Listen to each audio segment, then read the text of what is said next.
Continuing from our last video on solo movements and drills for BJJ, here we have Nikki working the shrimp in a single position, heels tight to the butt, extending the hips up and tucking the elbow in. This is a dynamic movement, maximizing our body, used to escape side control and mount. She's framing off her hands as she does so.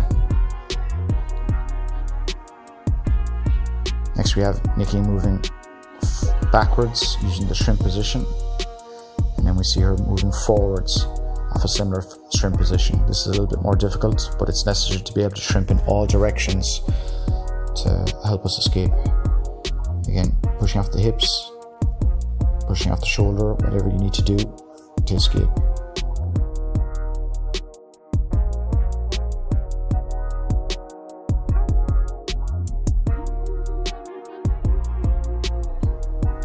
Next we have Nikki doing what we call the 3-in-1. This is if an opponent is holding you down and you're finding it difficult to do maybe a technical stand-up, doing it in 3 phases might be a better opportunity. So she shrimps off her shoulder, her elbow, and then her hand. Switching to the opposite side, shoulder, elbow, and hand. Here you can see Nikki moving forward and doing a little scoot, and then working the trinity on the way back. Shoulder, elbow, and hand. Ideally finishing with a technical stand-up. We're gaining the high ground. Here we have Nikki doing technical stand-up, posting opposite hand, opposite foot, floating our hips, and our free leg tucks in underneath, and we skip back to a technical stand-up position. What we want to ensure is that our hips and our body and our headline, eye line is aimed at our opponent at all times. Here we have Nikki rocking backwards and forwards. As she rocks backwards, she lifts her hips to the ceiling and locks in the triangle. It's important to raise our hips up nice and high because our opponent is going to escape by posturing up, and our hips are rising up to trap them.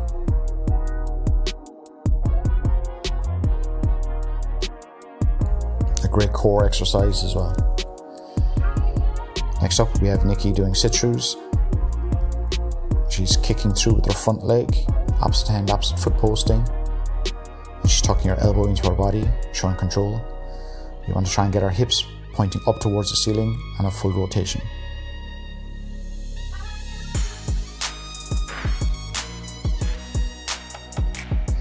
Next we have an isolated judo drill. This is good for a pointy egg or drops in egg. Here we have Nikki stepping forward with a dominant leg, rotating, square stance, and chopping down as if she was doing a judo throw. Next up is Nikki is working the shoot position, level changing, front knee hitting the ground, back leg following through. It's important to keep our elbows tucked in to avoid our opponent gaining the underhooks as we shoot in for our double leg. Again, level change, front knee hits the ground, back leg follows through. Good posture throughout.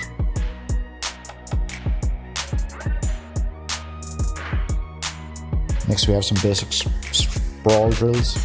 Firstly, Nikki's in a square stance. She posts her hands on the ground, kicks her legs back, hips heavy, chest up, maximizing the weight on her hips. Notice that her toes are pointing out as well. This helps to avoid anchoring our bodies to the ground and helping our opponent get in underneath us. Next up we have Nikki with her fight stance position, one leg in front, one leg behind. So we imagine an opponent going for a single leg on the front leg, and what we need to do is maximize the weight on it.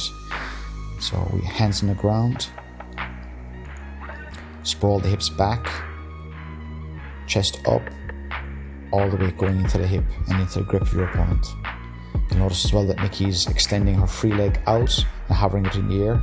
This creates more weight in the hip. It's an exaggerated movement, but it helps to dominate that defensive posture. Last up we have Nikki working the bag, hands posted on the ground, top of the forehead placed on the ground, and then kicking herself over from left to right, almost like a cartwheel position. Again, really useful way of working different angles on your opponent. Hope you enjoy.